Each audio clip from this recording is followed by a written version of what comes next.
نحمده ونصلي على رسوله الكريم اما بعد فاعوذ بالله من الشيطان الرجيم بسم الله الرحمن الرحيم رب اشرح لي صدري ويسر لي امري واحلل عقدة من لساني يفقهوا قولي۔ ناظرین، پروگرام اللہ کے خوبصورت نام کے ساتھ آپ کی خدمت میں حاضر ہیں۔ آج ہم انشاءاللہ اللہ سبحانہ وتعالی کے نام المستعان کے بارے میں بات کریں گے۔ المستعان وہ جس سے مدد طلب کی جائے، مددگار۔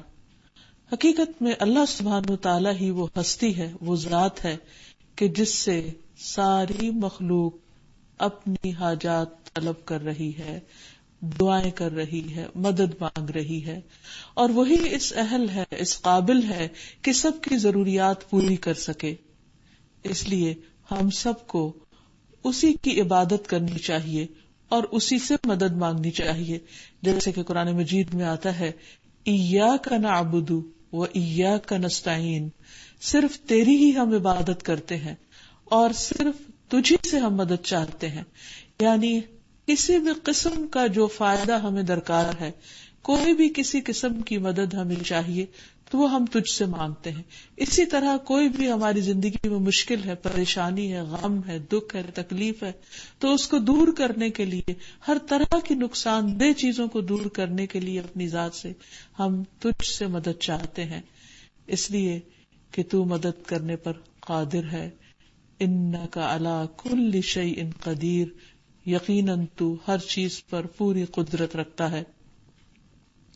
تو آئیے دیکھتے ہیں کہ ہمیں اس سلسلے میں کہ مدد اللہ ہی سے طلب کی جائے اور اللہ ہی المستعان ہے، قرآن و سنت کیا بتاتے ہیں۔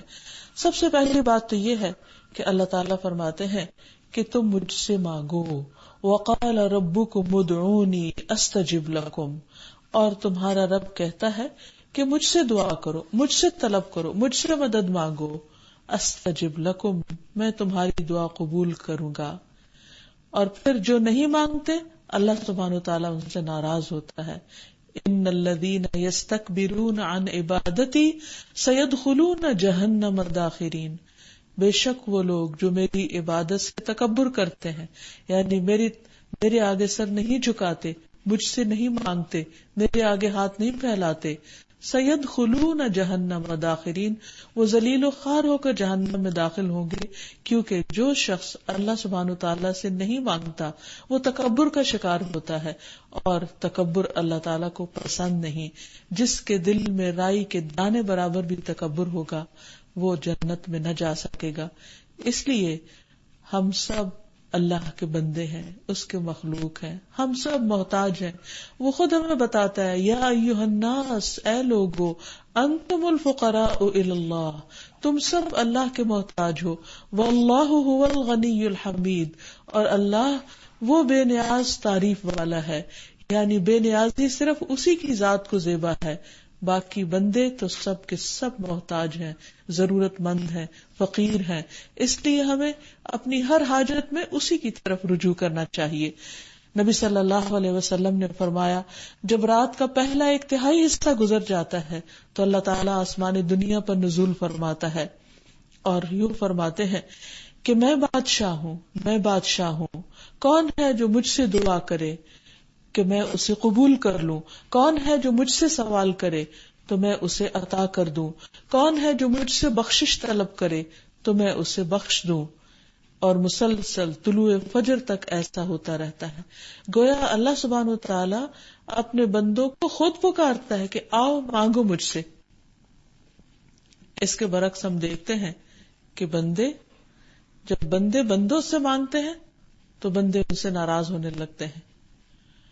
ماں جیسی ہستی بھی اگر آپ اس کے پاس اپنی کوئی ضرورت لے کر جائیں، ایک بار دے گی خوشی سے، دوسری دفعہ ماں سمجھ کے، تیسری دفعہ تھوڑی ناراضگی کا اظہار کر کے کہ تم کیا روز ہی مانگنے چلے آتے ہو، خود اپنے لیے کچھ کرو۔ اور اس کے علاوہ بھی باقی جتنے بھی رشتے ہیں، انسان جب کسی انسان سے روز مانگنے لگتا ہے تو اپنی وقت اور قدر کھو بیٹھتا ہے۔ لیکن حیرت کی بات یہ ہے کہ جب انسان اپنے رب سے مانگتا ہے تو وہ رب کی نگاہوں میں معزز ہوتا چلا جاتا ہے، کیونکہ اللہ تعالیٰ کا دینا پسند ہے اور بندے کا مانگنا اللہ تعالیٰ کو پسند ہے. اور ویسے بھی اللہ سبحانہ و تعالیٰ چونکہ سارے خزانوں کا مالک ہے تو اسے دینے میں کچھ مشکل بھی نہیں، تو ہمیں اسی کی طرف رجوع کرنا چاہیے. قرآن مجید میں آتا ہے وَلِلَّهِ خَزَائِنُ السَّمَاوَاتِ وَالْأَرْضِ، اور آسمانوں اور زمین کے سارے خزانے اللہ کے ہیں، ان سب کی کنجیاں بھی اللہ کے پاس ہیں. وہ ان میں سے جو جس کو چاہے عطا کرے، اسے دینے میں کچھ بھی مشکل نہیں. ایک اور جگہ پر آتا ہے وَإِن مِّن شَيْءٍ إِلَّا عِندَنَا خَزَائِنُهُ، کوئی چیز ایسی نہیں، کوئی تصور تو کرے انسان، خواہ وہ کھانے پینے سے تعلق رکھتی ہو یا دیگر ضروریات سے متعلق ہو. اللہ تعالیٰ فرماتے ہیں کہ کوئی بھی چیز ایسی نہیں کہ اس کے خزانے ہمارے پاس نہ ہوں، لیکن وَمَا نُنَزِّلُهُ إِلَّا بِقَدَرٍ مَعْلُومٍ، ہم معلوم اندازے کے مطابق اتارتے ہیں. یعنی اللہ تعالیٰ نے ایک میزان قائم کیا ہوا ہے اس زمین پر، اور اس کے مطابق وہ ہر ضرورت مند کی ضرورت پوری کرتا ہے. ورنہ ایسا نہیں کہ کسی سے اگر اس نے کچھ روک رکھا ہے تو وہ اس کے پاس ختم ہو گیا ہے، ہرگز نہیں. اس کے پاس تو خزانے ہیں، دے کر بھی کم نہیں ہوتے، ختم نہیں ہوتے. اس لیے اس سے بار بار مانگتے رہنا چاہیے، اور ہر روز وہ ایک نئی شان میں ہوتا ہے. اگر آج ہماری دعا نہیں سنی گئی تو ہو سکتا ہے کل قبول ہو جائے. اس لیے مانگتا ہی چلا جائے انسان، اور اصرار کے ساتھ مانگے، کیونکہ نبی صلی اللہ علیہ وسلم نے اس سے منع کیا کہ انسان یوں کہے کہ اللہ اگر تو چاہے تو سن لے، نہیں چاہتا تو نہ صحیح. نہیں، فرمایا کہ فَلْيَعْزِمِ الْمَسْأَلَةَ، یعنی پورے عزم کے ساتھ اور پوری تگ و دو کے ساتھ سوال کرو اللہ تعالیٰ سے کہ نہیں اللہ تعالیٰ آپ دینے پہ قادر ہیں، آپ ضرور دیں. تو دعا کرنے میں بھی انسان کو جد و جہد کرنی چاہیے. پھر اسی طرح اللہ تعالیٰ فرماتے ہیں اللہ خالق کل شیء وهو على كل شیء وکیل له مقالید السماوات والارض والذین کفروا بآیات اللہ اولئک هم الخاسرون. اللہ ہر چیز کو پیدا کرنے والا ہے اور وہ ہر چیز پر نگہبان ہے. اسی کے پاس آسمانوں کی اور زمین کی کنجیاں ہیں، اور وہ لوگ جنہوں نے اللہ کی آیات کا انکار کیا وہی خسارہ اٹھانے والے ہیں. یعنی اللہ تعالیٰ نے جو حکم دیا ہے اس کو مان لینے میں ہی انسان کی بھلائی ہے، اور انسان اگر چاہتا ہے کہ رب اس سے راضی ہو اور اس پر اپنی رحمت نچھاور کرے تو پھر انسان کو وہ کام کرنے چاہیے جن سے رب راضی ہو جائے. اور دوسری طرف یہ کہ انسان کے اوپر جو ذمہ داریاں عائد ہوتی ہیں ان کو انسان پورا کرتا رہے، انسان اپنی عبادت میں کوئی کمی نہ آنے دے. شرطیہ طور پر اللہ تعالیٰ کی عبادت نہ کرے کہ اللہ تعالیٰ اگر آپ میرا یہ کام کریں گے تو میں آپ کی عبادت کروں گا، اور اگر آپ مجھے ٹیسٹ میں پاس نہیں کریں گے تو میں نماز نہیں پڑھوں گا. یہ رویہ نہیں ہونا چاہیے. کوئی بھی شخص اللہ تعالیٰ کا مقابلہ نہیں کر سکتا. اللہ سبحانہ و تعالیٰ ہی بہتر جانتا ہے کہ کس وقت کس کو کیا عطا کرنا چاہیے اور کس وقت کس سے کیا روک دینا چاہیے. اور پھر یہ کہ انسان اپنی عبادات اور اپنی ذمہ داریوں کو پورا کرنے کے لیے بھی اللہ تعالیٰ سے دعا کرتا رہے. جیسے نبی صلی اللہ علیہ وسلم نے ہر نماز کے بعد یہ دعا سکھائی، رب اعنی علی ذکرک و شکرک و حسن عبادتک. ربی، اے میرے رب، اعنی، تو میری مدد فرما، علی ذکرک، اپنے ذکر پر. یعنی میں تو تیرا ذکر کرنے سے بھی قاصر ہوں، کوتاہ ہوں، حق ادا نہیں کر سکتا. تو میری مدد کر کہ میں تیرا ذکر کر سکوں، علی ذکرک و شکرک، اور تیرا شکر ادا کروں، و حسن عبادتک، اور تیری خوبصورت عبادت کر سکوں. کیونکہ جب ہم کہتے ہیں ایاک نعبد و ایاک نستعین، تو عبادت بھی اللہ کی اور عبادت کے لیے مدد بھی دراصل اللہ تعالیٰ ہی سے مانگی جائے، کیونکہ اس کی مدد کے بغیر، اس کی دی ہوئی توفیق کے بغیر کوئی کام ہو نہیں سکتا. وما توفیقی الا باللہ علیہ توکلت و الیہ انیب. اور میری توفیق اللہ کے سوا کسی سے نہیں، میں نے اسی پر بھروسہ کیا اور میں اسی کی طرف رجوع کرتا ہوں. اور حقیقت یہ ہے کہ جو اللہ پہ بھروسہ کر لیتا ہے، اللہ سبحانہ تعالیٰ کی طرف رجوع کرتا ہے، اس سے مانگتا ہے، پھر اللہ تعالیٰ اس کی مدد بھی ضرور کرتا ہے. اور اس کی دعا کی قبولیت کی 3 شکلوں میں سے کوئی ایک شکل ضرور ہوتی ہے. ایک تو یہ کہ جو کچھ وہ مانگتا ہے وہی اس کو عطا کر دیا جائے. دوسرا یہ کہ وہ تو نہ دیا جائے لیکن اس سے بہتر چیز اس کو دے دی جائے. تیسرا یہ کہ اس دعا کا اجر آخرت کے لیے محفوظ کر دیا جائے. اور حقیقت یہ ہے کہ قیامت کے دن انسان جب اپنی اس دعا کا صلہ دیکھے گا، اجر و ثواب دیکھے گا، تو تمنا کرے گا کہ اے کاش دنیا میں میری کوئی دعا قبول نہ ہوتی اور اس سب کا اجر و ثواب آج مجھے یہاں ملتا کہ میں اس کو ہمیشہ کے لیے انجوائے کر سکتا.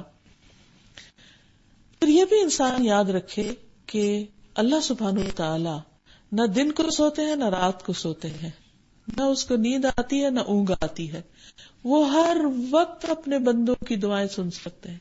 اللہ سبحانہ وتعالی چونکہ ہمارے دل کا حال جانتے ہیں، اس لیے اگر ہم چپ کے بھی پکاریں، آہستہ آہستہ بھی پکاریں، ایون اگر ہم زبان سے نہ بھی بولیں، صرف دل ہی دل میں بھی پکاریں تو بھی وہ سنتے ہیں.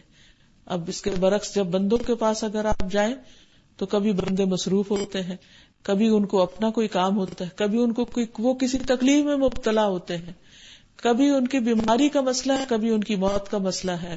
وہ اپنے مسائل سے نہیں نبٹ پاتے، خواہ کوئی امیر ہو، غریب ہو، فقیر ہو، ولی ہو، پیر ہو، کوئی بھی ہو، بزرگ ہو، کوئی بھی ہو، وہ سب محتاج ہیں اور ان کے اپنے اپنے مسائل ہیں. ان کے ساتھ خود ضروریات ہیں. ہر ایک کے ساتھ پیٹ لگا ہوا ہے، اس سے کھانا بھی ہے، اسے اس کے لیے کمانا بھی ہے، اسے اس کی اپنی ضروریات پوری کرنے کے لیے تگ و دو بھی کرنی ہے. ہر انسان اپنے مسائل میں الجھا ہوا ہے. جب انسان اللہ کو چھوڑ کر بندوں کے پاس جاتا ہے تو بندے اس کی کہاں تک مدد کر سکتے ہیں. انسان جب انسانوں سے مانگتا ہے تو وہ کتنا خوش ہو کر اس کو دیتے ہیں اور پھر کتنا احسان مند کر دیتے ہیں. آج ہر انسان اپنے مسائل میں اس طرح الجھا ہوا ہے کہ اس کے پاس کسی کے لیے وقت نہیں. اس کے ساتھ پیٹ بھی ہے، اسے کھانا بھی ہے، کھانے کے لیے کمانا بھی ہے، اس کے ساتھ بیماریاں بھی ہیں، اس کے ساتھ موت بھی ہے. وہ اپنے مسائل میں اس قدر پریشان ہے، خواہ وہ کتنا ہی بزرگ اور کتنا ہی کوئی نیک پارسا اور ولی اللہ ہی کیوں نہیں. ہر انسان ان تمام مسائل کا شکار ہے. اور اگر کوئی شخص اپنے مسائل سے فرصت نہیں پا سکتا تو وہ دوسروں کی مدد کہاں سے کر سکتا ہے.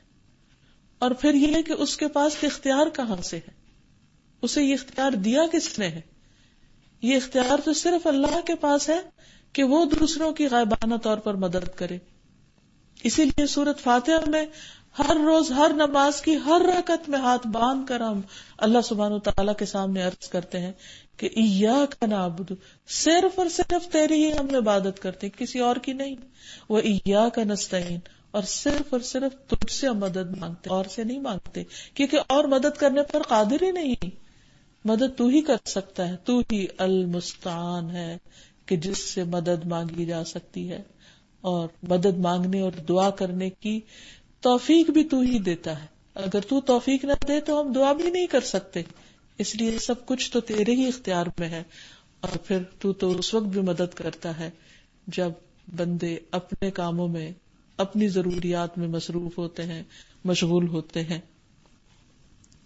اور پھر یہ کہ قرآن مجید میں واضح طور پر ہمیں بتا دیا گیا کہ اگر کوئی شخص اللہ تعالی کے سوا کسی اور کو پکارتا ہے تو وہ مدد کرنے پر قادر نہیں.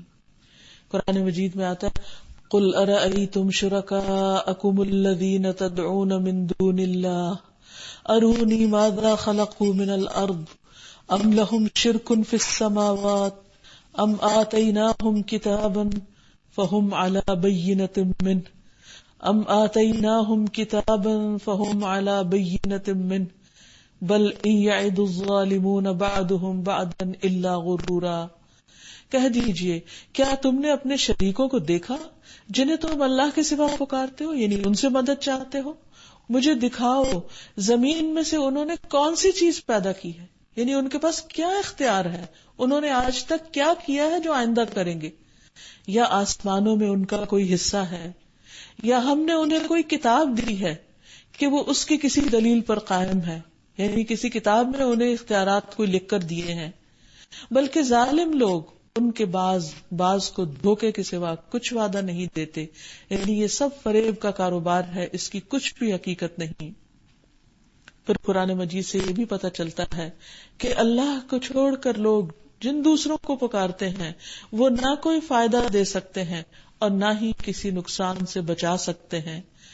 فرمایا وَلَئِن سَأَلْتَهُم مَّنْ خَلَقَ السَّمَاوَاتِ وَالْأَرْضَ لَيَقُولُنَّ اللَّهُ قُلْ أَفَرَأَيْتُم مَّا تَدْعُونَ مِن دُونِ اللَّهِ إِنْ أَرَادَنِيَ اللَّهُ بِضُرٍّ هَلْ هُنَّ كَاشِفَاتُ ضُرِّهِ أَوْ أَرَادَنِي بِرَحْمَةٍ هَلْ هُنَّ مُمْسِكَاتُ رَحْمَتِهِ قُلْ حَسْبِيَ اللَّهُ عَلَيْهِ يَتَوَكَّلُ الْمُتَوَكِّلُونَ۔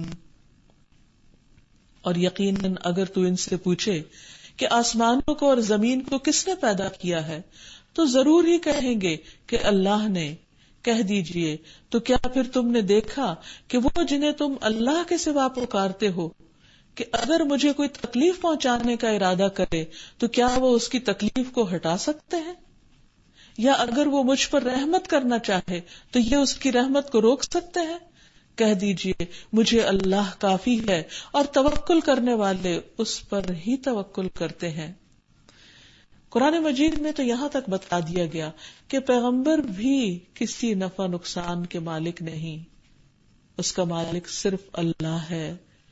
سورۃ المائدہ میں فرمایا فَمَن يُرِدِ اللَّهُ فِتْنَتَهُ فَلَن تَمْلِكَ لَهُ مِنَ اللَّهِ شَيْئًا، اور وہ شخص کہ اللہ اسے فتنے میں ڈالنے کا ارادہ کر لے تو اس کے لیے آپ اللہ سے ہرگز کسی چیز کے مالک نہیں، یعنی پھر آپ اس کی کوئی مدد نہیں کر سکتے، آپ اس کو نہیں چھڑا سکتے، آپ اس کو اس فتنے سے نہیں نکال سکتے، آپ نہیں بچا سکتے۔ سورۃ الجن میں فرمایا قل انی لا املک لکم ضرا ولا رشدا، کہہ دیجئے بلا شبہ میں تمہارے لیے نہ کوئی نقصان پہنچانے کا اختیار رکھتا ہوں اور نہ کسی بھلائی کا۔ سورۃ الاعراف میں فرمایا قل لا املک لنفسی نفعا ولا ضرا الا ما شاء اللہ ولو كنت عالم الغیب لاستکثرت من الخیر وما مسنی السوء ان انا الا نذیر وبشیر لقوم یؤمنون۔ کہہ دیجئے میں اپنے نفس کے لیے کسی نفع نقصان کا مالک نہیں ہوں، یعنی دوسروں کو تو فائدہ دینا دور کی بات، میں اپنی ذات کو بھی فائدہ نہیں دے سکتا، مگر اللہ ہی جو کچھ چاہتا ہے وہ ہوتا ہے، اور اگر میں غیب جانتا ہوتا تو بہت سی بھلائیاں حاصل کر لیتا اور مجھے کبھی کوئی تکلیف نہ پہنچتی۔ میں تو محض ایک ڈرانے والا اور خوشخبری دینے والا ہوں ان لوگوں کے لیے جو ایمان لے آئے۔ اور نبی صلی اللہ علیہ وسلم نے تو اپنے خاندان کے لوگوں کو اکٹھا کر کے انہیں بتا دیا تھا کہ تم اپنے لیے خود کچھ کر لو، میرا نبی ہونا تمہارے کام نہ آئے گا، یعنی مجھ پہ بھروسہ نہ کرنا، اللہ سبحانہ وتعالیٰ کی خالص عبادت کرو۔ پھر اسی طرح ہم دیکھتے ہیں ابو ہریرہ رضی اللہ عنہ فرماتے ہیں کہ جب یہ آیت وَأَنذِرْ عَشِيرَتَكَ الْأَقْرَبِينَ نازل ہوئی تو رسول اللہ صلی اللہ علیہ وسلم نے قریش کو جمع کیا، نیز خصوصی اور عمومی طور پر سب کو نصیحت کی۔ آپ نے فرمایا اے قریش کے لوگو، اپنی جانوں کو آگ سے بچاؤ، میں تم لوگوں کے لیے اللہ کے سامنے میں کسی نفع یا تکلیف کا مالک نہیں۔ اے بنو عبد مناف کے لوگو، اپنے آپ کو آگ سے بچا لو، میں تم لوگوں کے لیے اللہ کے سامنے کسی یا نفع نقصان کا مالک نہیں۔ پھر نبی صلی اللہ علیہ وسلم نے فرمایا اے فاطمہ بنت محمد، اپنے آپ کو آگ سے بچا لو، میں تمہارے لیے اللہ کے سامنے کسی نفع یا نقصان کا مالک نہیں سوائے اس کے کہ میں تمہارا رشتہ دار ہوں اور بحیثیت رشتہ داری کے میں تم سے صلہ رحمی کرتا رہوں گا۔ پھر دوسری بات یہ کہ اللہ سبحانہ وتعالی ایسا المستعان ہے کہ مدد طلب کرنے والوں کو وہ کافی ہو جانے والا ہے، یعنی جب اس کی مدد آ جائے کسی اور کی مدد کی ضرورت ہی نہیں رہتی۔ اور یہ ہر معاملے میں صرف ایسا نہیں کہ مال یا اولاد کے حصول کے لیے انسان اللہ سے مدد مانگے تو اللہ کی مدد آتی ہے، بلکہ زندگی کے ہر چھوٹے بڑے مسئلے میں انسان کو اللہ تعالیٰ کی طرف ہی رجوع کرنا چاہیے۔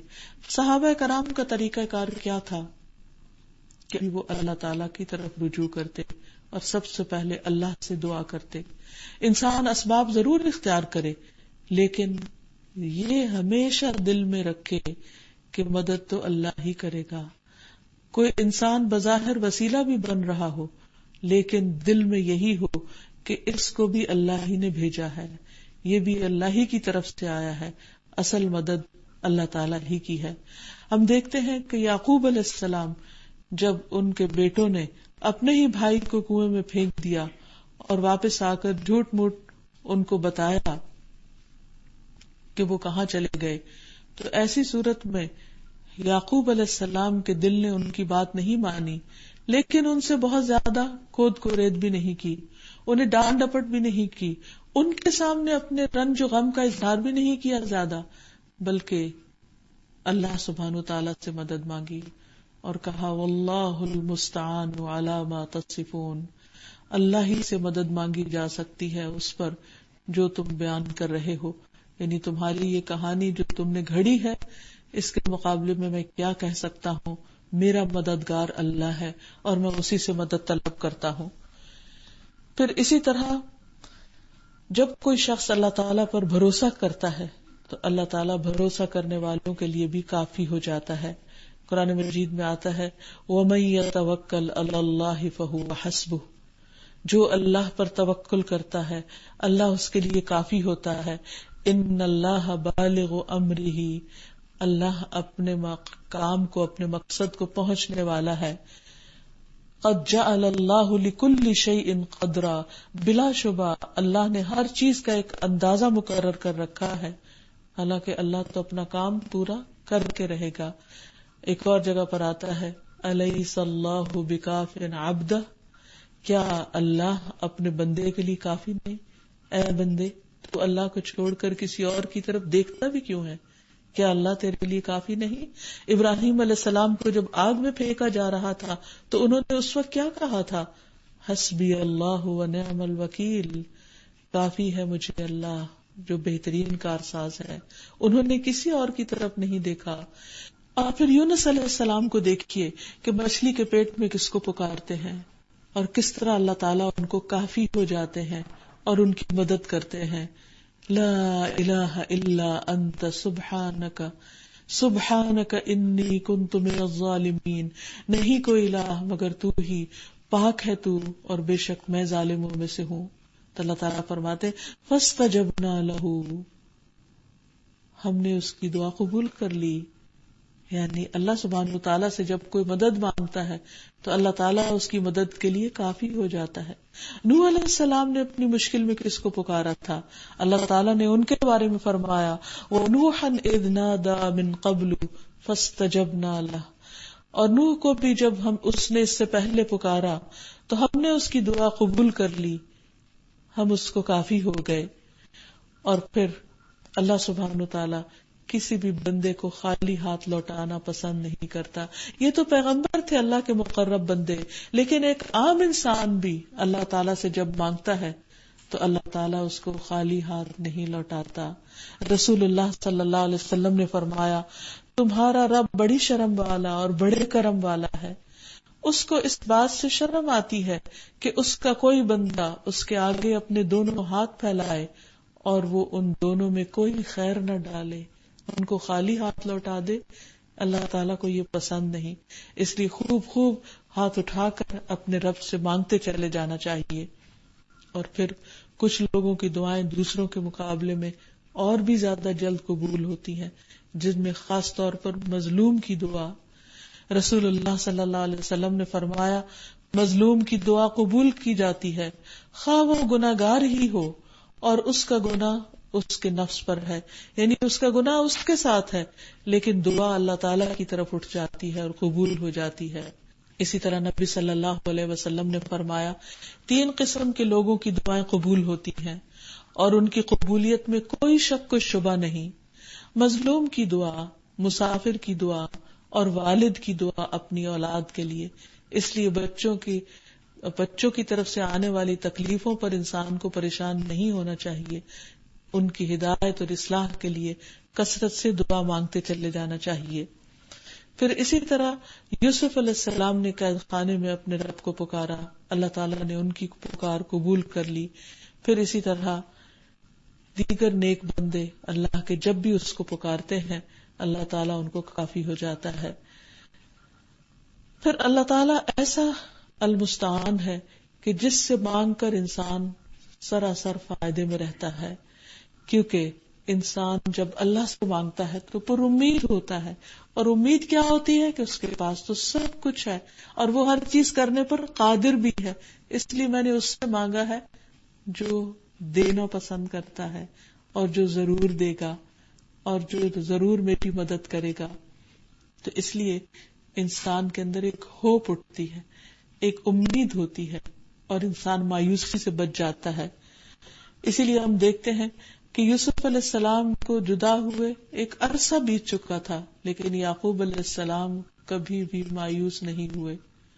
وہ اپنے بچوں سے کہتے ہیں کیا بچوں جاؤ یوسف کو تلاش کرو اور اللہ کی رحمت سے مایوس نہ ہو.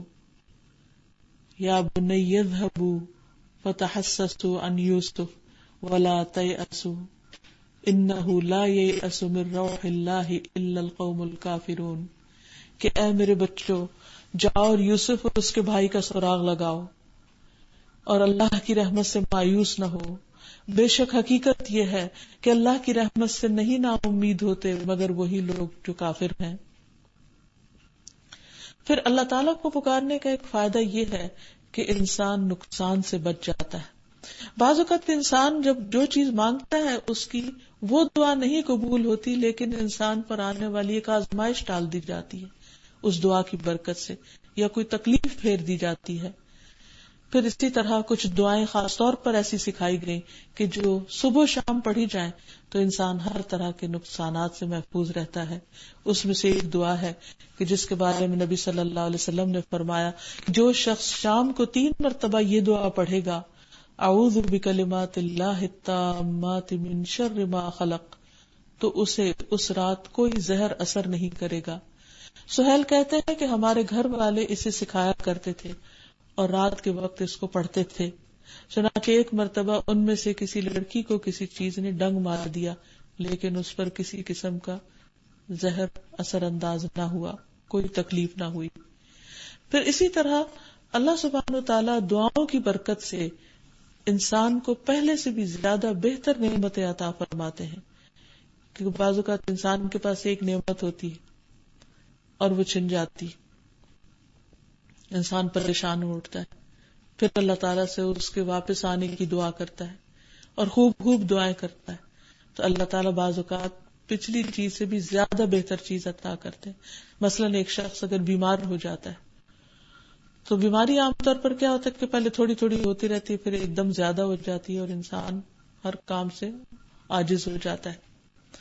اب ایسے میں اگر انسان اپنے رب کو پکارتا رہے اور اس سے دعا کرتا رہے اور اللہ تعالیٰ کا شکوہ نہ کرے تو اللہ تعالیٰ اس کو پہلے سے بھی زیادہ بہتر صحت عطا فرماتے اور پہلے سے بھی زیادہ بہتر طور پر وہ چست اور چاق و چوبند ہو جاتا ہے.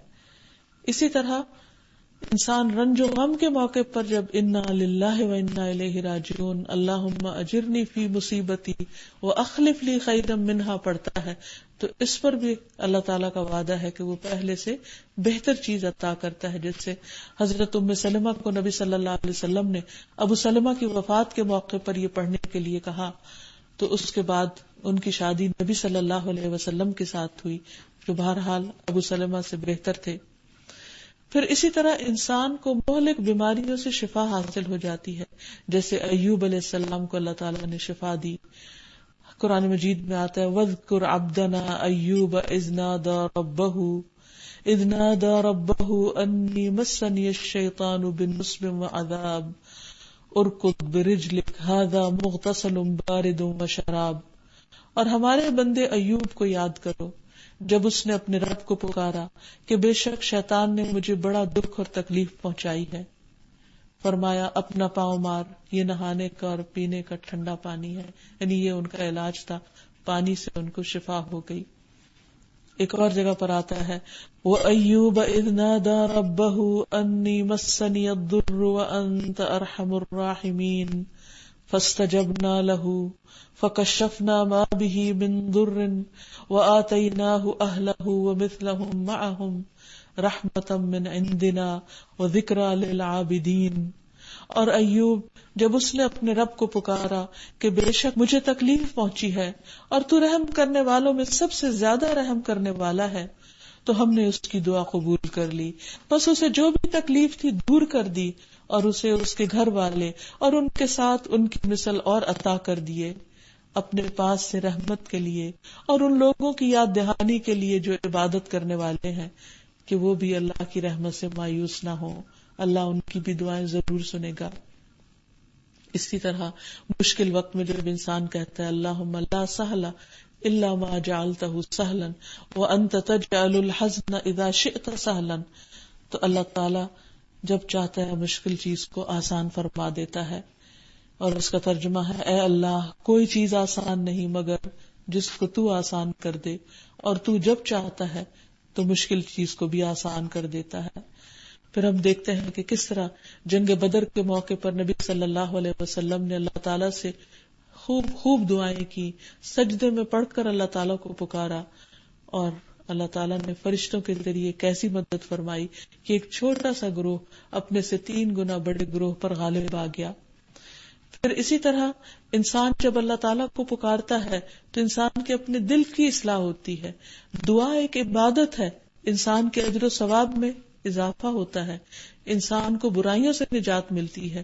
انسان تکلیف کے موقع پر جب اللہ تعالیٰ کی طرف رجوع کرتا ہے تو اپنے گناہوں کو یاد کرتا ہے اور گناہوں پر بھی معافی مانگتا چلا جاتا ہے.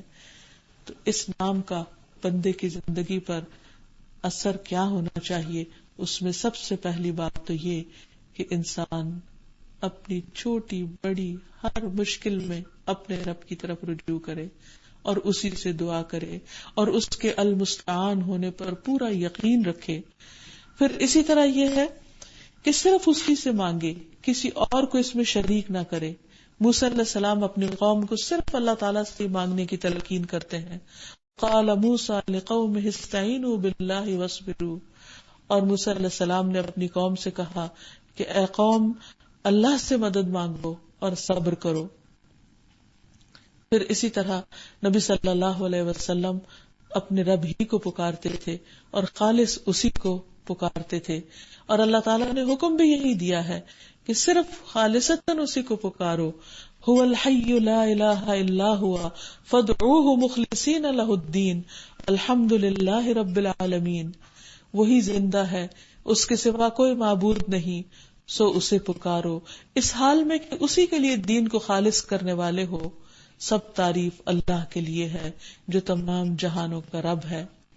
پھر اسی طرح انسان اللہ تعالیٰ سے دعا مانگ کے کبھی بھی مایوس نہ ہو، جیسے زکریا علیہ السلام نے بڑھاپے میں اولاد کے لیے دعا کی اور اتنے یقین کے ساتھ کی، اور ساتھ کہا وَلَمْ أَكُمْ بِدُعَائِكَ رَبِّ شَقِيًّا، کہ میرے رب تجھ سے مانگ کر تو میں کبھی نامراد ہوا ہی نہیں، تو ہمیشہ میری سنتا ہے اور اب بھی سنے گا.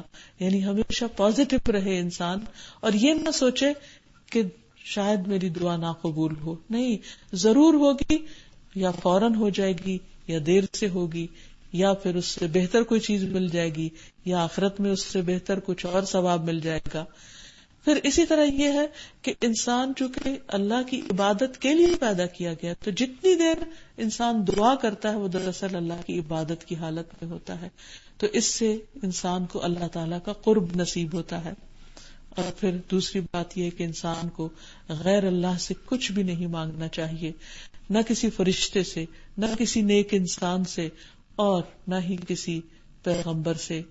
اور مانگنے کے لیے اللہ سبحانہ تعالیٰ کے ناموں کا واسطہ دے کر مانگنا چاہیے. وَلِلَّهِ الْأَسْمَاءُ الْحُسْنَى فَادْعُوهُ بِهَا، اللہ کے ہیں اچھے اچھے نام، ان ناموں کے ذریعے اس کو پکارو، یعنی ان کا وسیلہ اور واسطہ دے کر اللہ تعالیٰ کو پکارو. جب تم نیک بندوں کا وسیلہ دیتے ہو تو ان کی نیکیاں تو خود ان کے اپنے لیے ہیں، انسان کے لیے کیا ہے جو وہ خود کرتا ہے. جیسے قرآن مجید میں آتا ہے لَيْسَ لِلْإِنسَانِ إِلَّا مَا سَعَى، انسان کے لیے کچھ نہیں مگر جس کی وہ خود کوشش کرتا ہے. اس لیے کوشش کر کے انسان اللہ تعالیٰ کو یاد کرے، اس کو پہچانے، اس سے محبت کرے اور اسی کے آگے اپنے ہاتھ پھیلائے. اور پھر شرک کبیرہ گناہ ہے. جب انسان اللہ تعالیٰ کو چھوڑ کر کسی اور کی طرف رخ کرتا ہے یا اللہ کے ساتھ کسی اور کو شریک کر لیتا ہے تو یہ ایسا گناہ ہے کہ جو معاف نہیں ہوگا. اس لیے انسان اس سے پوری طرح اجتناب کرے. اور ویسے بھی اللہ سبحانہ وتعالیٰ کے علاوہ جتنے بھی سہارے وہ سب کمزور ہیں، باطل ہیں، کوئی کچھ بھی نہیں کر سکتا، سب محتاج ہیں. تمام کے تمام اللہ کے سامنے بندوں کی حیثیت سے حاضر ہونے والے ہیں. اس لیے کبھی بھی انسان ایسی غلطی نہ کرے کہ دنیا کے کسی نقصان سے بچنے کے لیے اپنے آخرت کا نقصان کر دے محض اپنی لا علمی کی وجہ سے، ناسمجھی کی وجہ سے. کیونکہ شرک جو ہے یہ ظلم بھی ہے اور گمراہی کا باعث بھی ہے اور آگ میں داخلے کا ذریعہ بھی ہے. کیونکہ ابراہیم علیہ السلام نے جب خانہ کعبہ کی تعمیر کی تھی تو خاص طور پر دعا کی تھی وَجْنُبْنِي وَبَنِيَّ أَن نَعْبُدَ الْأَصْنَامَ، کہ اے میرے رب مجھے اور میری اولاد کو بتوں کی بندگی سے محفوظ رکھنا. ان ربی انہن اضللن کثیرا من الناس، اے میرے رب انہوں نے تو بہت سے لوگوں کو گمراہ کر دیا ہے. اور پھر یہ کہ انسان جب اللہ تعالیٰ کو المستعان سمجھ کر دعا کرے گا تو اللہ تعالیٰ اس کی دعا قبول فرمائیں گے. اور ہر تکلیف میں، ہر پریشانی میں، خواہ مالی مشکل ہو، خواہ شادی کی مشکل ہو، خواہ گھریلو مشکلات ہو، اولاد کی طرف سے پریشانی ہو، یہ کسی بھی قسم کا کوئی دکھ ہو، تکلیف ہو، بیماری ہو، ان سب چیزوں میں صرف اور صرف اللہ کی طاقت پر بھروسہ کرتے ہوئے اسی سے دعائیں کرنی چاہیے. خواہ لوگوں کی طرف سے ستانے والی باتیں انسان کو سننی پڑے یا کوئی الزام تراشیاں ہو، جھوٹے الزامات ہو، یا کسی بھی قسم کی کوئی تکلیف ہو، ہمیشہ اور ہمیشہ صرف اللہ کی طرف انسان رجوع کرے، اللہ کی مدد مانگے اور اس مدد کا یقین رکھے اور انشاءاللہ اللہ تعالی ضرور اپنی مدد سے نوازے گا. نبی صلی اللہ علیہ وسلم ہر نماز میں سورۃ فاتحہ پڑھتے اور اللہ سے مدد مانگتے اور ایاک نستعین. اسی طرح ہر خطبے کا آغاز کچھ ان الفاظ سے ہوتا الحمدللہ نحمدہ ونستعینہ ونستغفرہ، کہ سب تعریف اللہ کے لیے ہے، ہم اسی کی تعریف کرتے ہیں، اسی سے مدد چاہتے ہیں اور اسی سے بخشش مانگتے ہیں.